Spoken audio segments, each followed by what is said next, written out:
चलिए बच्चों, very good morning. कैसे हैं आप सब लोग? होपफुली सब बढ़िया होंगे और अच्छे से पढ़ाई कर रहे होंगे। तो बच्चों, हमने लास्ट क्लास में यूटिलिटी एनालिसिस फिनिश किया था, कार्डिनल यूटिलिटी वाला, राइट? तो आज हम पढ़ेंगे ऑर्डिनल यूटिलिटी। क्या पढ़ेंगे? Ordinal utility. ऑर्डिनल यूटिलिटी में क्या पढ़ेंगे आज हम?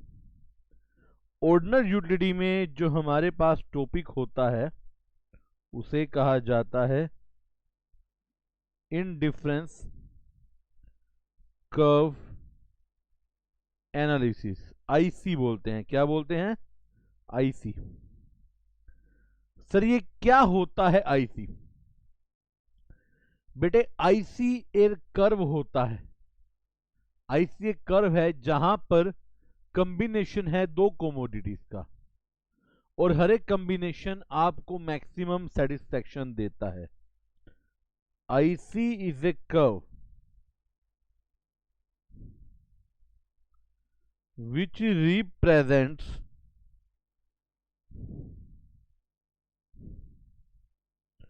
various combinations of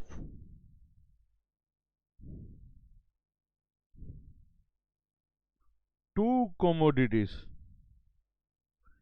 that provide equal and maximum satisfaction to customer। जो हर एक लेवल पर इक्वल और मैक्सिमम सेटिस्फैक्शन प्रोवाइड करती है। And since all combinations provide equal satisfaction, कह रहे सभी कॉम्बिनेशन पर इक्वल सेटिस्फैक्शन है, the consumer is indifferent. Consumer क्या है? Indifferent to various combination. बच्चों इनडिफरेंट का मतलब बता सकते हैं? सर इनडिफरेंट का मतलब है कि कंज्यूमर को फर्क नहीं पड़ता कि वो कौन सा कॉम्बिनेशन चूज करे, सभी कॉम्बिनेशन इक्वल सेटिस्फैक्शन प्रोवाइड करवा रहे हैं। Therefore consumer can choose any combination. Consumer कोई भी कॉम्बिनेशन बच्चों चूज कर सकता है। कंज्यूमर इनडिफरेंट है। जैसे मैं आपको बताता हूं, मान लीजिए ये हमारा आईसी कर्व है। बच्चों एक्स एक्सिस पे क्या लेंगे? देखिए हम दो गुड्स मान लेते हैं। एक्स एक्सिस पे है हमारा गुड्स एक्स और वाई एक्सिस पे गुड्स वाई। मुझे क्वेश्चन मिला, सर ये हम दो ही गुड्स का कॉम्बिनेशन क्यों लेते हैं? Why not 3, why not 4, why not 5? कोई मुझे बता सकता है क्यों? Yes please. एग्जैक्टली। हम ग्राफिकल स्टडी कर रहे हैं एंड वी नो कि एक ग्राफ में दो ही एक्सिस होते हैं, तो we can not go into 3 और 4। जब एक्सिस ही दो हैं तो दो ही स्टडी कर सकते हैं हम, राइट? ये देखिए बच्चों, मान लीजिए ये आईसी कर्व है, दिस इज योर आईसी। मान लो इस पे 3 पॉइंट हैं, ए बी सी। अब द इंटरेस्टिंग बात ही क्या है, A B C all provide equal level of satisfaction. सब पर इक्वल लेवल ऑफ सेटिस्फैक्शन है। सब पर इक्वल लेवल ऑफ सेटिस्फैक्शन है। ध्यान रखिए। An important point, IC curve is based on ordinal utility. That means utility can't be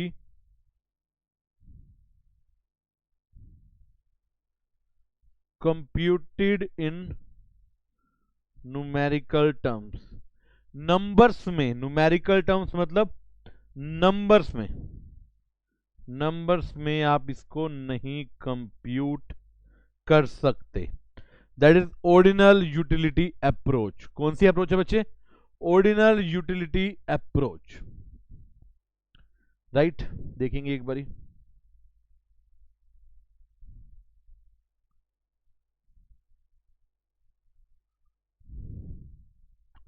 ठीक है, लिख लिया बच्चे यहां तक? अब इस अप्रोच के कुछ एजम्पशन लिख लेते हैं। assumption of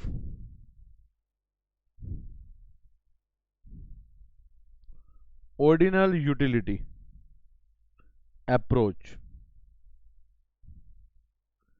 or you can say IC curve analysis। Simple है। देखिए assumptions का जनरली एमसीक्यू में इतना कोई रोल आता नहीं है, बट हमें तो देखिए हर चीज करके चलनी है। पहली एजम्पशन बच्चों जो हमेशा से ली जाती है, कंज्यूमर रैशनल है। ये तो हर एक में लेना है। जहां पर कंज्यूमर इरेशनल हो गया, वहां पर तो बच्चों कभी भी कोई भी लॉ एप्लीकेबल हो ही नहीं पाएगा। कंज्यूमर हमेशा रैशनल होना चाहिए। सेकंड, ऑर्डिनल यूटिलिटी अप्रोच है। ऑर्डिनल यूटिलिटी अप्रोच क्या कहती है बच्चों? वैसे मैं ऊपर बता चुका हूं, फिर भी यूटिलिटी कांट बी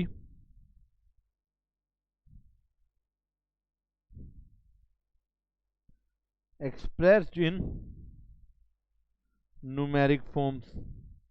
यूटिलिटी को न्यूमेरिक नंबर्स में, फॉर्म्स में कन्वर्ट नहीं किया जा सकता। थर्ड, ये approach ranking and preference based है। मतलब बेस्ड ऑन सेटिस्फैक्शन लेवल है।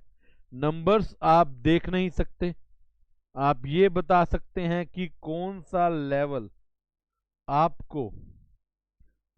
लेवल आपको ज्यादा सेटिस्फैक्शन दे रहा है और कौन सा लेवल आपको कम सेटिस्फैक्शन दे रहा है।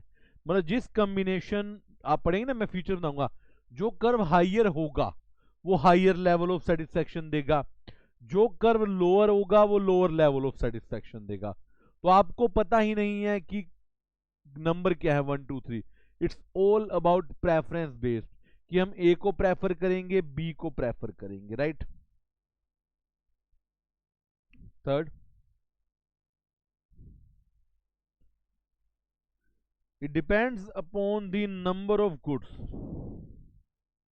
और you can say number of quantity. मतलब ये नंबर ऑफ क्वांटिटी में डिसाइड किया जाता है, नंबर ऑफ क्वांटिटी पर बेस्ड है। मान लो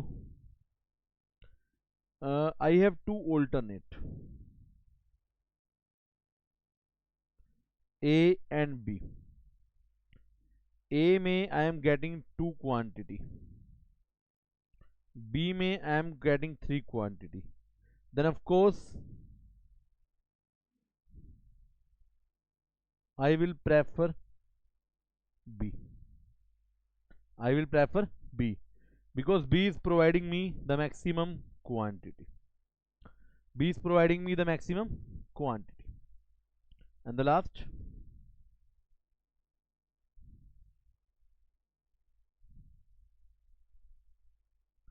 consistency in preference और रैंकिंग। बच्चों इसको बड़े ध्यान से समझना। आप ना अपनी रैंकिंग को लेके कंसिस्टेंट हैं, मतलब आप इसे बार बार चेंज नहीं करेंगे। एग्जांपल लो, मान लो if A is better than B and B is better than सी।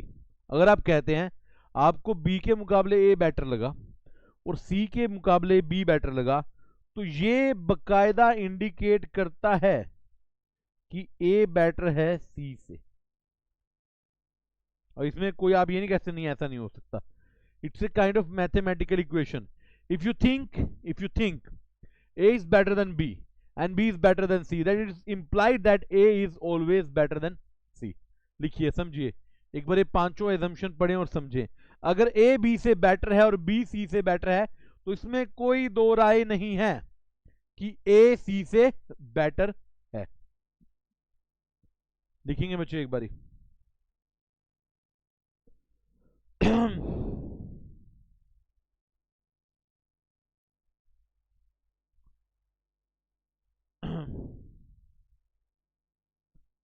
बेटे बार लिखने के बाद डन करेंगे। ये 5 एजम्पशन जो हैं ये हमारे इंडिफरेंस कर्व की बेसिक एजम्पशंस हैं।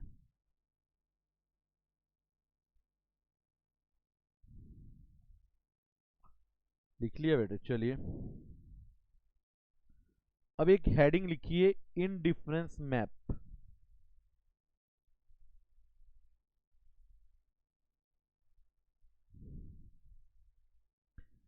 इंडिफरेंस मैप, यस, ये क्या होता है? Indifference map is a basically family of ICs, मतलब when more than one IC is placed in one graph, एक से ज्यादा आईसी एक ग्राफ में रखे जाते हैं, इट इज नोन एज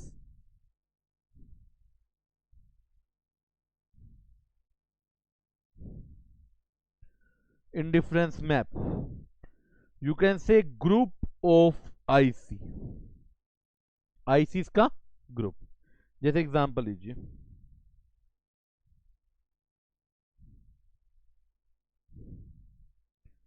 यहां नीचे गुड्स X, यहां goods Y।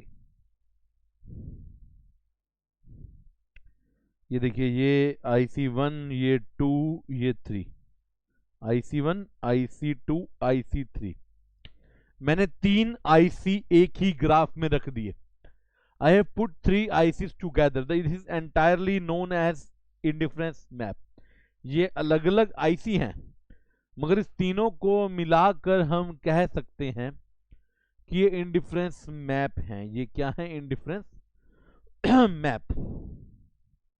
When more than one IC is placed in one map, one graph, और यू कैन से जब एक से ज्यादा आईसीज को पुट टुगेदर किया जाता है, इकट्ठा लिखा जाता है, बनाया जाता है बच्चों, तो वो बन जाता है इंडिफरेंस मैप। चलिए एक बार देखिए,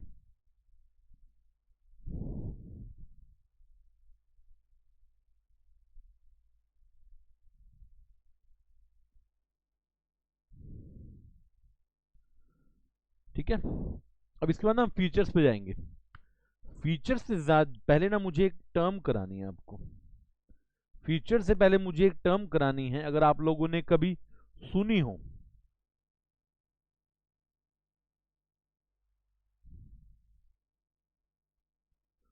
marginal rate of substitution, MRS। सुना है बच्चों कभी MRS? बता सकते हो? यस बच्चों, कोई बता सकता है मुझे MRS क्या होता है? यस, नो, कोई प्रॉब्लम नहीं। सुनिए बच्चों, आईसी दो गुड्स का कॉम्बिनेशन है और आपको पता है कि रिसोर्सेज जो होते हैं लिमिटेड होते हैं। आप एक बात बताओ, मेरे पास दो गुड्स हैं X और Y, मेरे क्वेश्चन का जवाब देना जरूर, आप फिर मैं समझाऊंगा। क्या मैं X और Y दोनों को जो है इंक्रीज कर सकता हूं प्रैक्टिकली, मतलब दोनों ही बढ़ जाएं? क्या ऐसा पॉसिबल है? यस और नो? No, practically. तो मार्जिनल रेट ऑफ सब्स्टिट्यूशन कहता है, ये कहता है एक को बढ़ाने के लिए आपको दूसरे को कम करना पड़ेगा। It indicate how much quantity, कहता है how much quantity of one commodity, how much quantity of one commodity is substituted for how much quantity of other commodity। मतलब दो गुड्स हैं, एक को बढ़ाने के लिए दूसरे को कितना कम करना पड़ेगा। मतलब सर क्या कहना चाहता है बेटे, कहना चाहता है कि आप दोनों को अनलिमिटेड नहीं बढ़ा सकते, ये कहना चाहता है।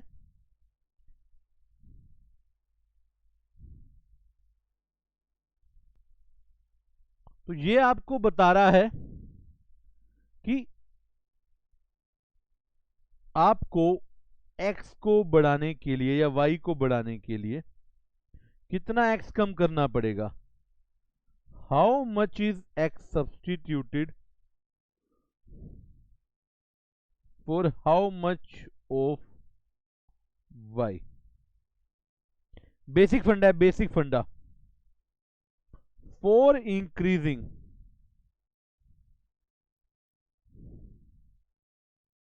consumption of one commodity, we need to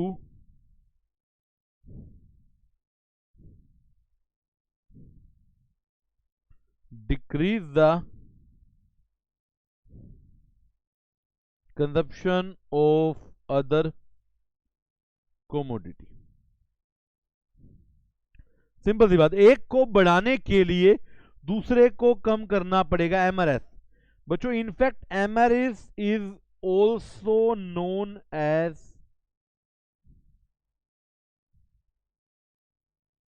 slope of IC. इसको आईसी का स्लोप कहते हैं। देखिए आईसी है बेटे आपके, एक बार देखिए,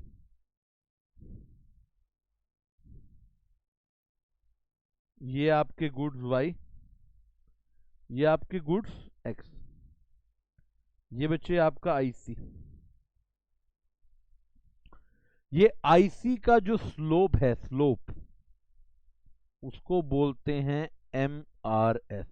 मतलब आईसी का नीचे जाने का रीजन ही क्या है, आईसी का नीचे जाने का रीजन ही क्या है, एमआरएस। और इवन आईसी का स्लोप क्या होता है, कन्वेक्स। आपसे पूछा जाए तो कन्वेक्स। देखिए एक बात समझिए, ये अलग अलग कॉम्बिनेशन है प्रैक्टिकली। ये देखिए, अगर मुझे x का बढ़ाना है तो y का कम करना पड़ेगा। तो दिस इज माई प्रैक्टिकली, ये जो आप देख पा रहे हैं, this is my MRS. x का इंक्रीज करने के लिए मुझे y का जो है डिक्रीज करना पड़ रहा है, because resources are scarce, because resources are not unlimited, because resources are limited in quantity. If we need to increase one commodity, we need to decrease another's commodity. इसे कहा जाता है marginal rate of substitution, substitute करना। और एक चीज ध्यान रखिएगा, एमआरएस का फॉर्मूला होता है marginal rate of substitution of xy is equal to marginal utility of x divide by marginal utility of y. Sir ये फॉर्मूला इतना इंपॉर्टेंट है कि आगे इक्विलिब्रियम में काम आएगा। यस, काम आएगा। ये स्लोप का फॉर्मूला है। स्लोप क्या होती है, एमआरएस। तो ये फॉर्मूला है स्लोप ऑफ आईसी का। ये एमआरएस के नाम से भी आ सकता है और आपसे डायरेक्टली भी पूछा जा सकता है कि आईसी की स्लोप का फॉर्मूला क्या है। बच्चों एक बात बताओ, कन्वेक्स शेप आ रही है, कन्वेक्स, कन्वेक्स, तो जनरल ट्रेंड क्या है, जनरली एमआरएस का ट्रेंड क्या है, इंक्रीजिंग या डिक्रीजिंग। कन्वेक्स से क्या आपको निकल कर आता है, जनरल ट्रेंड क्या है एमआरएस का, इंक्रीजिंग या डिक्रीजिंग। सोच कर बताइएगा बच्चों, दिमाग लगाइए। आप लोगों ने कभी +2 में पीपीसी पढ़ा होगा, +1 में +2 में पीपीसी का कर्व होता है कन्वेक्स या कनकेव, कनकेव होता है, वहां पर इंक्रीजिंग ट्रेंड होता है। यहां पर एमआरएस का जनरल ट्रेंड क्या है, डिक्रीजिंग। याद रखिए, अगर आपसे एग्जाम में पूछा जाए एमआरएस का जनरल ट्रेंड डिक्रीजिंग। बट मान लो बच्चों क्वेश्चन के लिए ना कुछ आ जाती है, कुछ एज्यूम करते हैं बातें। एज्यूम करो अगर MRS इंक्रीजिंग होती तो फिर शेप क्या आती? MRS अगर इंक्रीजिंग होती बच्चों ना, होती नहीं है, बाय चांस क्वेश्चन आता है कि if we assume that MRS is increasing then the shape of IC will be. अगर बच्चों MRS इंक्रीजिंग होती तो IC की शेप क्या होती बच्चों, बता सकते हैं आप मुझे? What would be the shape of IC then? What would the shape? ये आर्बिट्रेरी फिगर है, एग्जाम के लिए याद रखना। अगर MRS इंक्रीजिंग होता तो IC कनकेव होता। क्या होता? कनकेव। और अगर मान लो MRS कांस्टेंट होता, मतलब इक्वल होता, ना इंक्रीज ना डिक्रीज, तो हमारा MRS क्या होती? स्लोप, शेप क्या होती? Straight line. क्या होती? Straight line. ये जस्ट आपको समझाने के लिए बच्चों आपको समझाने के लिए मैंने लिखे हैं, समझ रहे बात को? ये एक्चुअल में नहीं होते, ये हमारे आर्बिट्रेरी एग्जाम्पल हैं, एग्जाम में पूछे जा सकते हैं। नॉर्मली आपसे पूछा जाए कि MRS का ट्रेंड क्या होता है, तो बच्चों आपने बताना है कि MRS का ट्रेंड डिक्रीजिंग होता है। अब सर हमने MRS क्यों किया है? बेटा इसका यूज आएगा, कोई भी चीज बिना यूज की नहीं है। Everything we are studying is being useful, practically useful. बताएं बच्चों, यहां तक अगर लिख लिया हो तो आपसे पूछा जाए, याद रखना मैं दोबारा बता रहा हूं, MRS डिक्रीजिंग होती है, बाय चांस पूछा जाए कि इंक्रीजिंग होगी तो आप कहेंगे फिर शेप बनेगी कनकेव, और पूछा जाए कि कांस्टेंट होगी तो आप कहेंगे शेप बनेगी स्ट्रेट लाइन। क्या बनेगी बच्चों? Straight line. चलिए एक बार लिखने के बाद डन लिखकर भेजेंगे, बताएंगे कि आप लिख चुके हैं, आपको समझ आ चुका है। चलिए ओके। अब सर बड़ा ना इंपॉर्टेंट ही टॉपिक चल रहा है,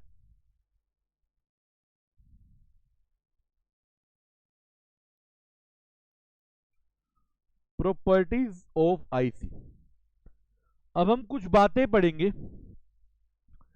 पहले एक IC कर्व बना लेते हैं देखने के लिए, ताकि याद रहे कि प्रॉपर्टी साथ साथ दिखती रहे। ये गुड्स X और ये गुड्स Y। देखिए बच्चों पहली प्रॉपर्टी आप मेरे साथ देखेंगे,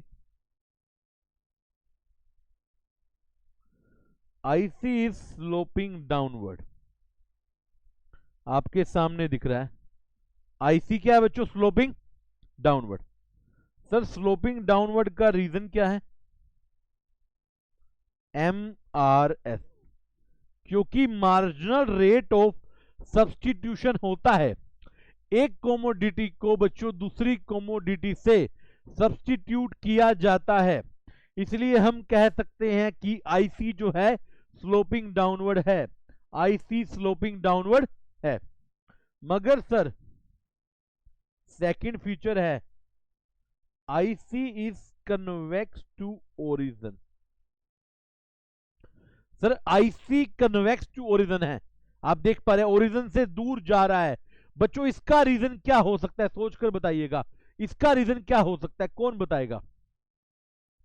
जल्दी से जवाब चाहिए मुझे। कन्वेक्स टू ओरिजिन का रीजन क्या हो सकता है? यस, पता है किसी को? मैं बताता हूं। कन्वेक्स टू ओरिजिन का रीजन है डिक्रीजिंग MRS। यस, बात समझिए, स्लोपिंग डाउनवर्ड है, इसका रीजन है MRS, मगर वो कन्वेक्स टू ओरिजिन है, उसका रीजन है डिमिनिशिंग MRS, डिक्रीजिंग MRS। बात समझ रहे हैं? मतलब MRS की वजह से उसका स्लोप डाउनवर्ड होता है, नीचे जाता है, मगर कन्वेक्स इसलिए होता है क्योंकि एमआरएस डिक्रीजिंग होता है। एमआरएस क्या होता है? डिक्रीजिंग। क्या होता है? डिक्रीजिंग। क्लियर है बच्चों? बताइए इन दोनों पॉइंट में कोई इशू हो तो बताएं। दोनों पॉइंट एक दूसरे से कनेक्टेड हैं कहीं ना कहीं, दोनों पॉइंट एक दूसरे से कनेक्टेड हैं, बट क्या कहना चाहते हैं समझिए। कहता है रीजन होता है स्लोपिंग डाउनवर्ड का एमआरएस, मगर मगर कन्वेक्स का रीजन होता है decreasing MRS. Right. Third, higher IC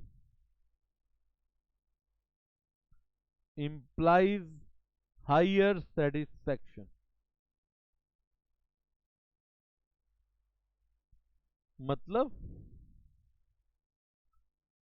जो आईसी हायर होता है वो हायर सेटिस्फैक्शन देता है। क्या कहना चाहते हो बच्चों? सर देखिए दो आईसी हैं, IC1 IC2। IC1 is higher than IC2, तो इस केस में IC1 will provide higher satisfaction than IC2। Simple. जो सॉरी, जो कर्व ज्यादा ऊपर है, जो कर्व ज्यादा हायर लेवल पे है, जो अपर लेवल पे है, वो उतनी ज्यादा आपको सेटिस्फैक्शन देगा, वो उतनी ज्यादा आपको सेटिस्फैक्शन देगा। क्लियर है सर? टू आईसीस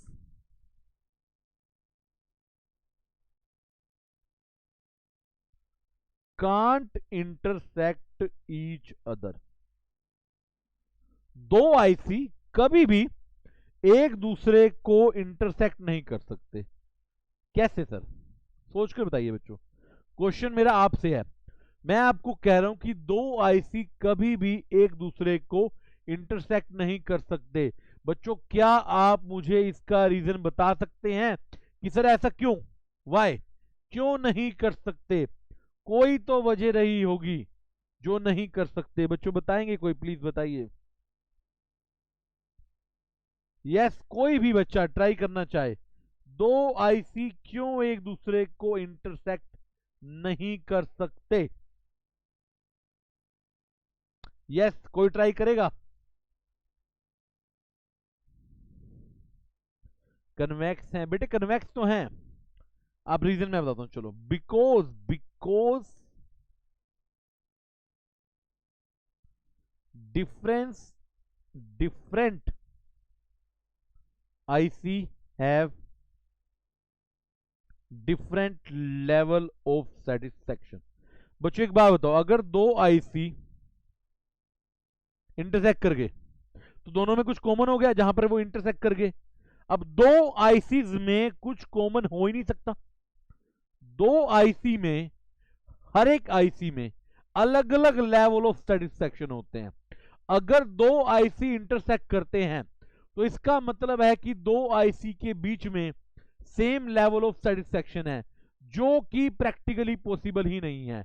आईसी के हर पॉइंट में इक्वल सेटिस्फैक्शन होती है, मगर एक आईसी का दूसरे आईसी से कभी भी लेवल सेम नहीं होता। या तो दूसरा आईसी उससे बड़ा होता है, ऊपर होता है, या उससे नीचे होता है। दो आईसी कभी भी एक दूसरे को इंटरसेक्ट नहीं कर सकते। They can never intersect each other. Right. Fifth point, all points on one IC provide, अब देखिए ये पॉइंट है, सेम लेवल ऑफ सेटिस्फैक्शन। एक आईसी पर जितने पॉइंट होते हैं वो सभी सेम लेवल प्रोवाइड करते हैं। मतलब ये देखिए गुड्स एक्स, ये देखिए, ये मैं स्टार्टिंग में बता सकता हूं। मान लीजिए 3 पॉइंट है, ए बी सी। बेटे ए पर, बी पर, सी पर, सब पर इक्वल सेटिस्फेक्शन लेवल है, इसीलिए तो इसको इंडिफरेंस कर्व कहा जाता है। क्योंकि एक कर्व पर जितने भी कॉम्बिनेशन होते हैं, ऑल कॉम्बिनेशंस आर बेस्ट, सारे कॉम्बिनेशन बच्चों बेस्ट हैं। लिखिए एक बारी,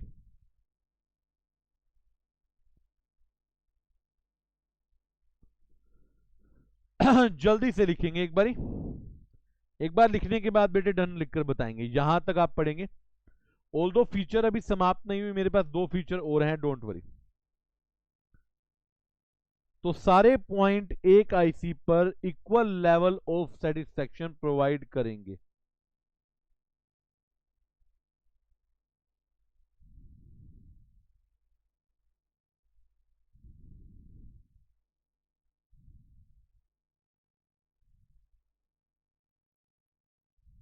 डन। चलिए 6 पॉइंट देखिए,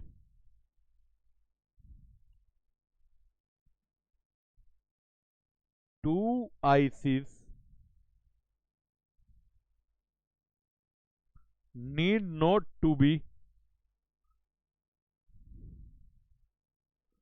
parallel to each other। बच्चों दो आईसी एक दूसरे के पैरेलल होंगे ऐसा जरूरी नहीं है। पैरेलल समझते ना, सेम डिस्टेंस पर चलते रहेंगे, मतलब हो भी सकते हैं। मैं ये नहीं कह रहा कि पैरेलल नहीं होंगे। I am not saying they are not parallel, they can't be parallel, they can be parallel, but I am saying they need not to be parallel. हमेशा पैरेलल होंगे ऐसा जरूरी नहीं है। They need not to be parallel, उनको parallel होना जरूरी नहीं है। पैरेलल होंगे तो भी चलेगा, पैरेलल नहीं होंगे तो भी चलेगा। तो two ICs need not to be parallel to each other. And the last बच्चों, last property, ICs can never touch any axis. मतलब आईसी ना तो एक्स एक्सिस को टच करेगा, ना ही वाई एक्सिस को टच करेगा। बता सकते हो बच्चों क्यों, ऐसा क्यों? एग्जैक्टली exactly, बिल्कुल बढ़िया, बहुत ही बढ़िया, विधि ने बहुत ही बढ़िया बताया।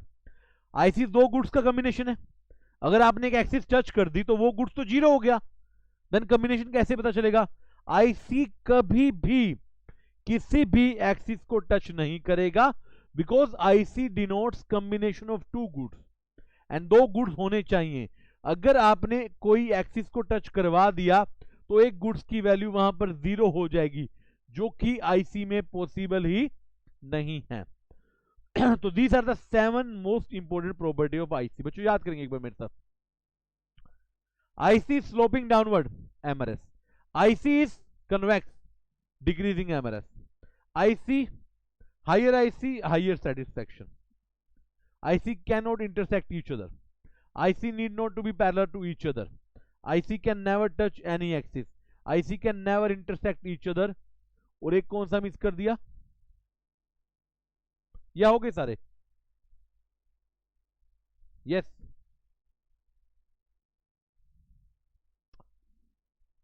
All point on IC, all point on IC provide same level of satisfaction.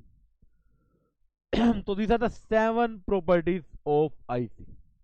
बताएं बच्चों, इससे पहले कि मैं आगे बढ़ूं, मुझे बजट लाइन बतानी है, बजट लाइन के डिफरेंट पॉइंट्स बताने हैं, और कंज्यूमर इक्विलिब्रियम। ज्यादा बड़ा टॉपिक नहीं है मेरे पास। बताएं बच्चों, यहां तक कोई किसी को डाउट हो तो प्लीज बताएंगे एक बारी।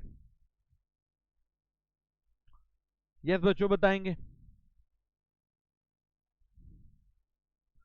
चलिए तो अगला पॉइंट लिखें फिर बच्चों, आप बता सकते हैं मुझे अगला पॉइंट क्या है? अगला पॉइंट है सर बजट लाइन। इसका एक और नाम है प्राइस लाइन।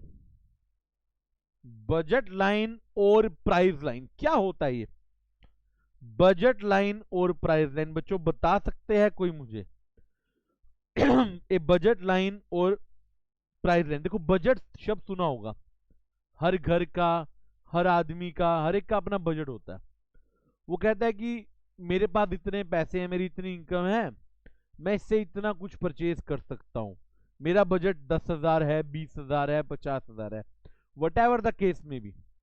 बजट बताता है आपका मैक्सिमम कॉम्बिनेशन, मैक्सिमम लेवल की। आप दो देखिए, यहां पर दो गुड्स की बात चलेगी, एक्स और वाई की, तो बजट लाइन बताती है maximum combination of two goods X and Y, जो आप अपनी इनकम से, अपनी गिवन इनकम से परचेज करने की कैपेबिलिटी रखते हैं। देखिए अभी लिखते हैं फिर समझते हैं। A budget line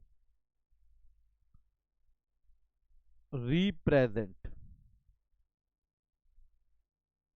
A budget line represent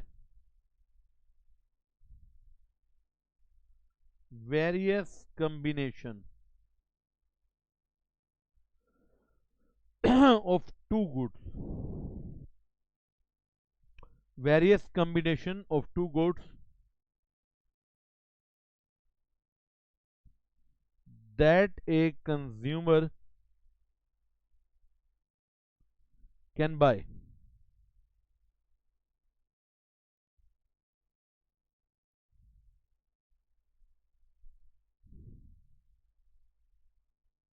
using his given level of income।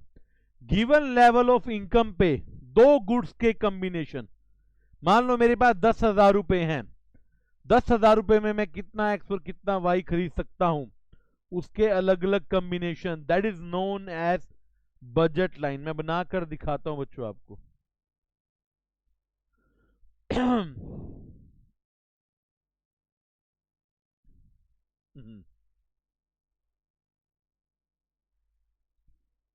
यहां पर कौन सी यूनिट, नीचे आपका गुड्स एक्स,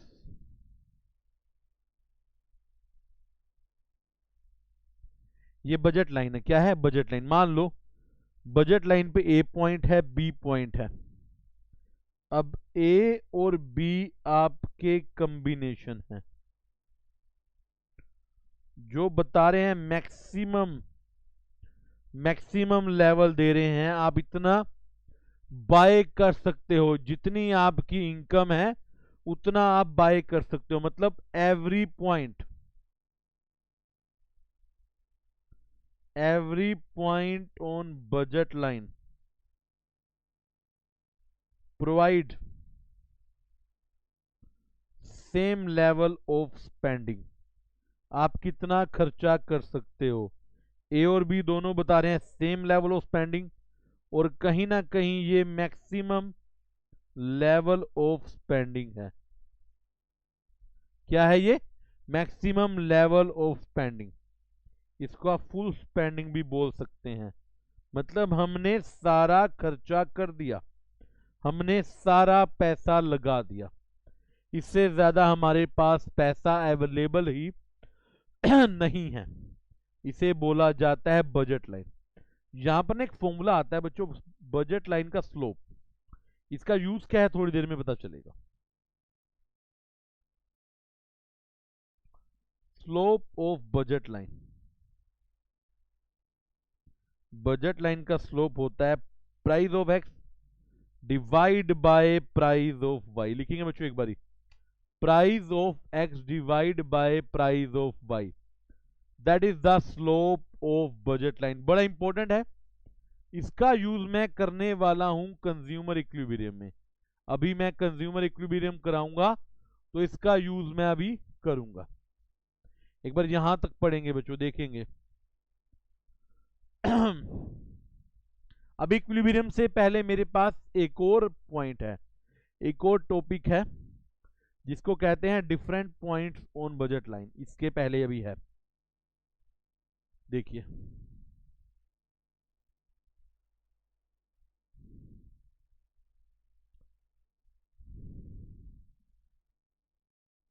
एक बार बच्चों लिख लेंगे तो डन करेंगे।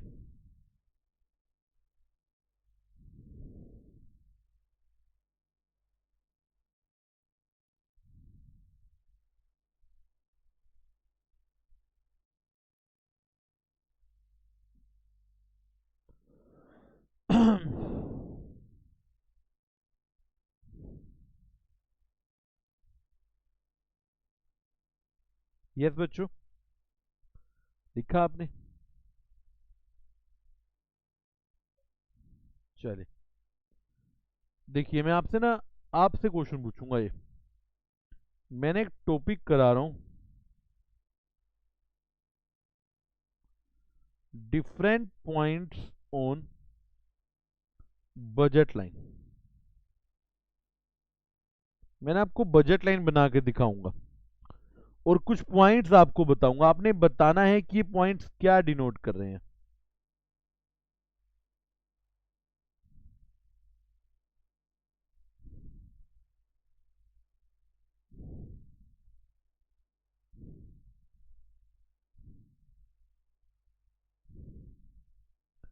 ए, बी, ये बीच में एक पॉइंट सी और एक पॉइंट है डी। तो बच्चों, क्या आप मुझे बता सकते हैं ये पॉइंट क्या डिनोट कर रहे हैं? ए और बी क्या डिनोट कर रहे हैं, सी क्या डिनोट कर रहा है और डी क्या डिनोट कर रहा है? कोई बता सकता है बच्चों? ये जनरल क्वेश्चन है, कई बार ना हमसे पूछा जा सकता है कि जो पॉइंट बजट लाइन के अंदर लाई कर रहा है। यस बच्चे बताइए, यस यस। कैसे?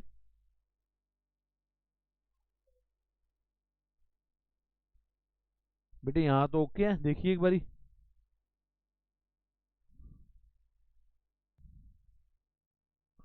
तो बताइए बच्चों, अलग अलग पॉइंट्स क्या डिनोट कर रहे हैं?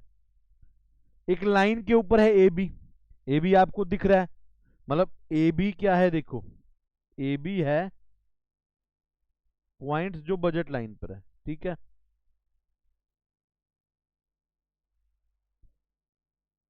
ये है लाइन बिलो बजट लाइन, ये नीचे है कहीं पर, और डी है आउटसाइड बजट लाइन। ये क्या डिनोट कर रहे हैं बच्चों? क्वेश्चन ये है कि इनको देख के आपको क्या पता चलता है? बताइए, इनको देखकर क्या पता चलता है? चलो मैं बताता हूं, कोई दिक्कत नहीं। ए और बी क्या है? Full spending. क्या है? Maximum utilisation. ए और बी हमारा बेस्ट कॉम्बिनेशन है।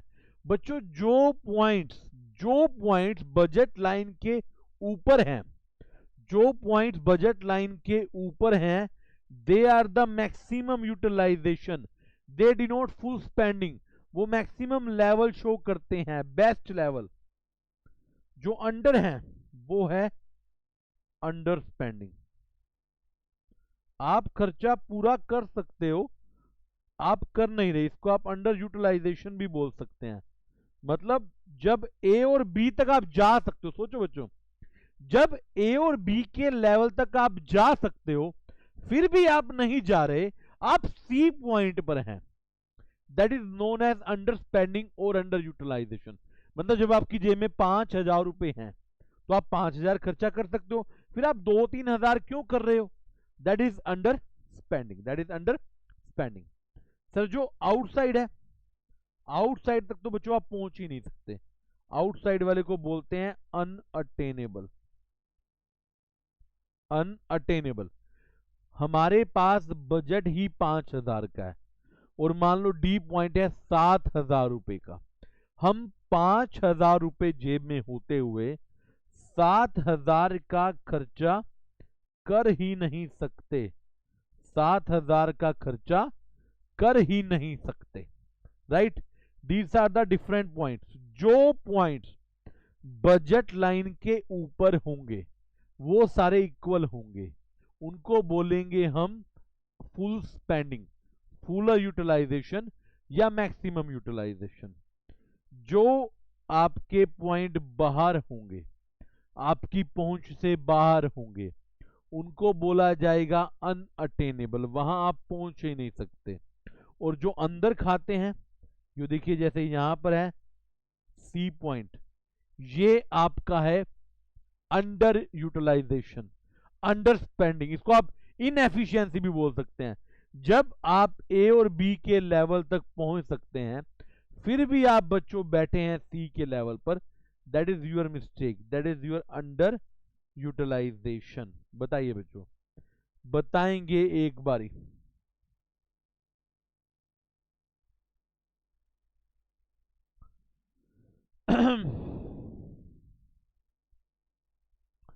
बताएंगे यहां तक कोई हो तो दिक्कत। ये ना कई बार ना क्वेश्चन आया था एमसीक्यू में कि पॉइंट्स है यहां पर, बताओ उस पॉइंट पे क्या होगा, इस तरीके से क्वेश्चन आया था। डायग्राम तो बनाने के लिए खैर एमसीक्यू में आते नहीं और ना ही आ सकते इनफैक्ट। चलो ठीक है बच्चों, बताएं। इसके बाद इस चैप्टर में बच्चों एक ही टॉपिक बचेगा, that will be consumer equilibrium. क्या बचेगा? Consumer equilibrium. I think start करना चाहिए। देखिए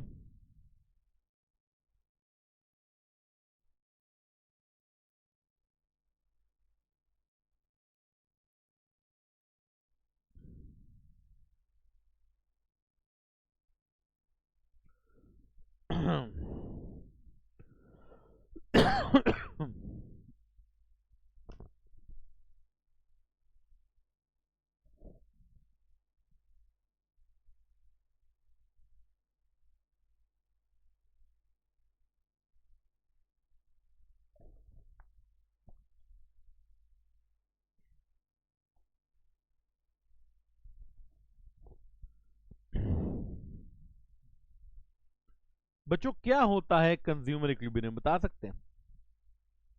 हमने उसमें भी किया है। यस बताइए।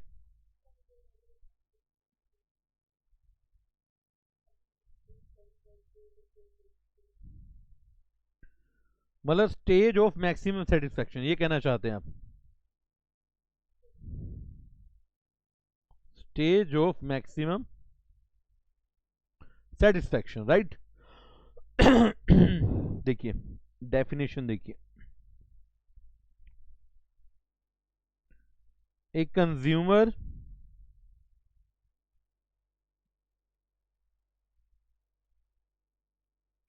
is said to be in equilibrium. A consumer is said to be in equilibrium when he derives maximum satisfaction. When he derives maximum satisfaction from current consumption, जो कंजप्शन वो कर रहा है,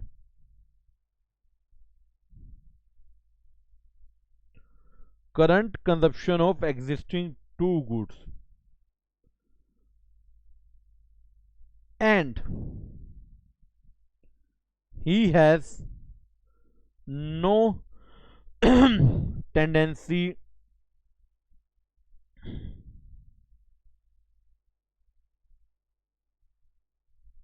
to make any changes.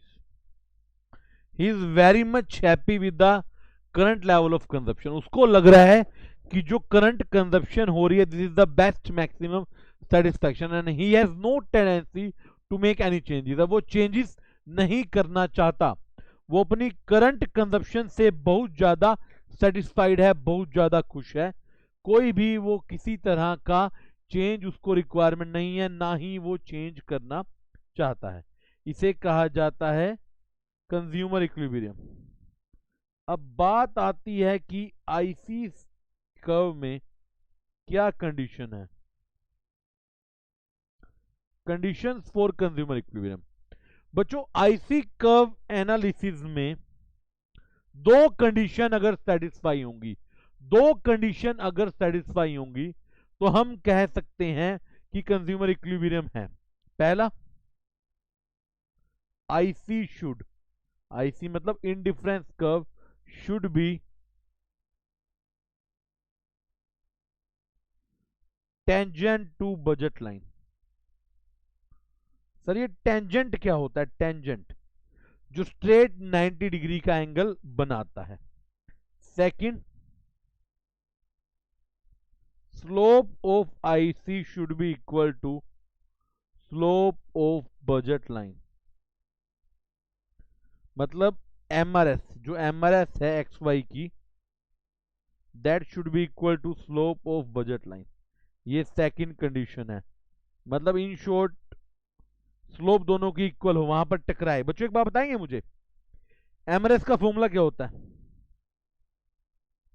M U X divide by M U Y. और slope का formula क्या होता है बजट लाइन की? ये सेटिस्फाई होनी चाहिए। ये कंडीशन आपको दे दी। अभी मैं इसको करके दिखाऊंगा, डोंट वरी। दो कंडीशन, पहला आईसी बजट लाइन के टेंजेंट होना चाहिए, और सेकंड आईसी की स्लोप और बजट लाइन की स्लोप इक्वल होनी चाहिए। देखो मैं करके दिखाऊंगा आपको, एक बार आप लिख लें, डोंट वरी।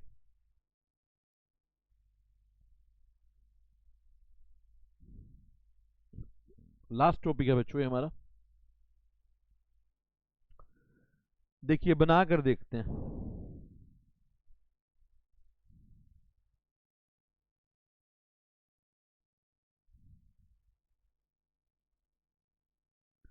यहां पर गुड्स एक्स, यहां पर गुड्स वाई। बच्चों एक बात बताओ, ये बजट लाइन है, ओके। आईसी बनाते हैं, एक आईसी चला गया यहां से, आईसी 1, एक आईसी नीचे से चला गया, आईसी 3, एक आईसी यहां से गया, आईसी 2। बताओगे बच्चों इसमें से कौन सा आईसी टेंजेंट बना रहा है और स्लोप इक्वल हो रही है 1 2 3 में से? क्या आप मुझे बता सकते हैं कौन सा आईसी टेंजेंट कर रहा है और स्लोप इक्वल आ रही है? यस बच्चों, 2 एग्जैक्टली। देखिए ये, दिस इज इक्विलिब्रियम पॉइंट।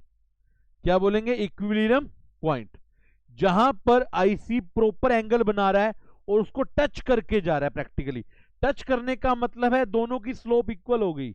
ये देखिए बच्चों, at point E, at point E slope of IC is equal to slope of budget line. बच्चों मैं आपको एक चीज दिखाता हूं इंटरेस्टिंग सी, देखना। Slope M U X divide by M U Y और P X divide by P Y, right. बच्चों एक काम करें, अब चेंज कर सकते हैं या नहीं? M U X divide by P X is equal to M U divide by P Y. ये क्या बन गया बच्चों? ये तो देखा हुआ है, कहां पढ़ा था बच्चों? ये याद कीजिए, कहां पढ़ा था? कहां पढ़ा था? ये हमने यूटिलिटी एनालिसिस में लो ऑफ इक्वी मार्जिनलिटी, मल्टीपल कमोडिटी का कंज्यूमर इक्विलिब्रियम। यस बच्चों वही है ये वही है। मतलब जो यूटिलिटी एनालिसिस में आप इक्विलिब्रियम पढ़ते थे और अब जो आप आईसी में पढ़ते हो, दोनों सेम ही बात कहते हैं। यस बच्चों, दोनों सेम बात कहते हैं और दोनों सेम है। फर्क क्या है? वहां पर आप कार्डिनल अप्रोच लेकर चल रहे थे, यहां पर आप ऑर्डिनल यूटिलिटी अप्रोच लेकर चल रहे हैं। Formula remain same, mux divided by px is equal to muy divided by py. This is your consumer equilibrium as per ordinal utility approach, as per ordinal utility approach। बताइए बच्चों, clear हुआ point या नहीं हुआ? पक्की बात। अब एक काम करते हैं, बुक में से भी देखते हैं, बुक भी तो देखनी पड़ेगी ना।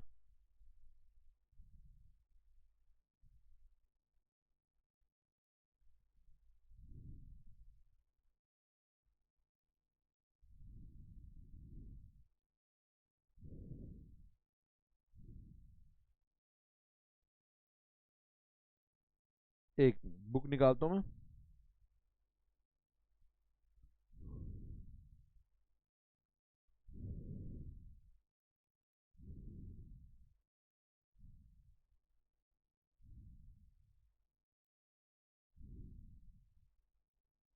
कहाँ चली गई बुक?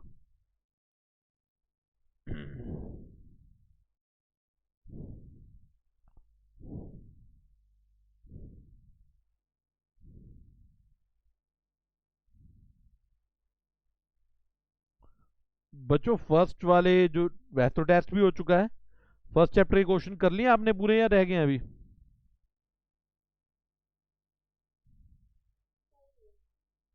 डाउट्स वगैरह? चलो अब सेकंड के शुरू करने हैं। सेकंड के देते हैं आज आपको, आप क्योंकि इसमें अब बहुत सारे आ जाएंगे। अब डिमांड के भी आ जाएंगे, सप्लाई के भी आ जाएंगे, इलास्टिसिटी के भी आ जाएंगे, यूटिलिटी के भी आ जाएंगे। देखिए indifference curve. Indifference curve is a curve which shows all combination of two goods which gives same level। ये सारा हम पढ़ चुके। सर नेगेटिव स्लोप है, डाउनवर्ड। एमआरएस डिमिनिशिंग है, कन्वेक्स है, never intersect, higher level, no touch axis. Assumption ordinal, consumer rational, ranking preference देगा, consistency and number of goods.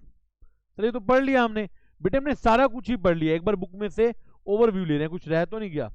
Indifference map, budget line, ये बजट लाइन की slope P X divide by P Y. Points जो budget line के below होंगे वो under spending, budget line के above होंगे वो बियॉन्ड द रीच अनअटेनेबल, और बजट लाइन वाला full spending. MRS, how much of one commodity is substituted for how much of another. ये बेसिकली आईसी की स्लोप है और जनरली डिक्रीजिंग होती है, ये फॉर्मूला। इक्विलिब्रियम, जहां पर सेटिस्फैक्शन मैक्सिमाइज है, इक्विलिब्रियम है जहां पर ओके है, सब कुछ ओके है। ये ग्राफिकल रिप्रेजेंटेशन, ये आपका इक्विलिब्रियम पॉइंट। इसकी एजम्पशन देख लेते हैं। यस, ये हमने नहीं लिखी थी, जनरल है। एक बार एजम्पशन आईसी की हम बुक में से ही करते हैं। पहला, consumer has a fixed amount of money income. Yes बच्चों, हम एज्यूम करते हैं कि कंज्यूमर की इनकम इक्वल है, कांस्टेंट है। पूछो क्यों? अगर इनकम बढ़ गई तो बजट लाइन तो चेंज हो जाएगी ना। इनकम के कम ज्यादा होने पर बजट लाइन चेंज हो जाएगी, इसलिए हम एज्यूम करते हैं कि इनकम कांस्टेंट है। क्या एज्यूम करते हैं? कि इनकम कांस्टेंट है। Second, consumer intends to buy two goods. दो गुड्स की एजम्पशन लेनी पड़ती है कि कंज्यूमर दो गुड्स में ही कॉम्बिनेशन बना रहा है। कंज्यूमर की इच्छा दो गुड्स को खरीदने की है। आप दो से एक करोगे या दो से तीन करोगे, सभी सर्कमस्टांस में ये बन नहीं पाएगा। कंज्यूमर रैशनल है, tries to maximise his satisfaction. Consumer समझदार है, डिसीजन ले सकता है और वो कोशिश करता है कि ज्यादा से ज्यादा सेटिस्फैक्शन हो सके। प्राइजेस भी कांस्टेंट है, मतलब बजट लाइन प्राइस से भी तो चेंज होगी। गुड्स होमोजीनियस है, डिविजिबल है, मतलब पार्ट्स में बांटे जा सकते हैं। और कंज्यूमर का टेस्ट प्रेफरेंस कांस्टेंट। मुझे एक काम करते हैं, लिख ही लेते हैं, क्योंकि फिर आप इसको अलग से कहां पढ़ेंगे बुक से। एक बार लिख लेते हैं। एजम्पशंस, पहला,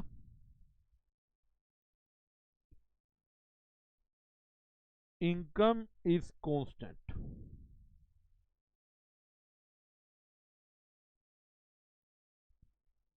consumer is rational. Third,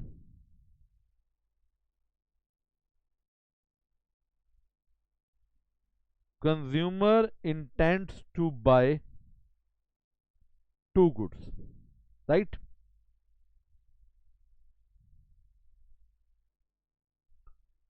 Prices of two goods are constant.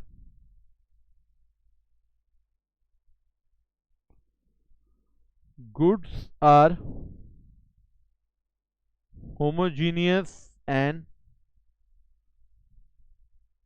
divisible. And the last, taste and preference or of consumers are constant. कोई रह तो नहीं क्या पॉइंट, एक बार देख लेते हैं, एक बार फिर नोट कीजिएगा। Price of two goods, goods are 1 to 6, yes 6 है, एक बार नोट कर लीजिए बच्चों। चलिए नोट करने के बाद एक बार डन लिखेंगे।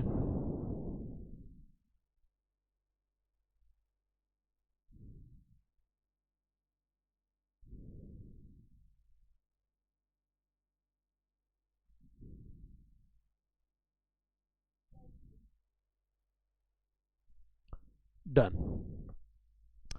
तो यानी कि चैप्टर यहां पर होता है समाप्त। हमने बुक में से भी कर लिया और नोट में भी कर लिया। ये देखिए नोटबुक बड़ी जरूरी है, ठीक है ना। एक बार देखते हैं बच्चों, तो पूरा सेकंड चैप्टर ही समाप्त होता है बच्चों। यहां पर पूरा सेकंड चैप्टर ही क्या होता है, समाप्त। आप एक बार ये सारा चैप्टर देखिए, क्वेश्चन करने से पहले ये चारों डिमांड, सप्लाई, यूटिलिटी और आईसी बुक से करेंगे, पहले नोटबुक से करेंगे फिर बुक से करेंगे। जो भी डाउट्स हैं आपके लेंगे। अब आराम से कीजिए क्वेश्चन, मैं ये नहीं कह रहा कि नेक्स्ट क्लास तक क्वेश्चन हो जाने चाहिए, समय लगेगा, बहुत सारे क्वेश्चन है बच्चों। ये देखिए डिमांड के, सप्लाई के, आपने क्वेश्चन स्टार्ट से पहले आज आज क्या कर रहे हैं, आज सर सारे टॉपिक नोटबुक से पढ़ने हैं, सारे टॉपिक बुक से पढ़ने हैं, डाउट सारे कलेक्ट करने हैं और मेरे को व्हाट्सएप करने हैं अगर है तो। डाउट नहीं है तो बहुत ही अच्छी बात है तब भी अच्छी बात है। दोनों ही सिचुएशन में हमारा मोटिव तो पढ़ाई करने से है, अच्छे से करने हैं, ठीक है, आराम से, ठीक है। और बताएं बच्चों, क्वेश्चन आप इसके स्टार्ट कर दीजिए, ठीक है। तो बच्चों चैप्टर यहीं पर होता है समाप्त। जय श्री राम।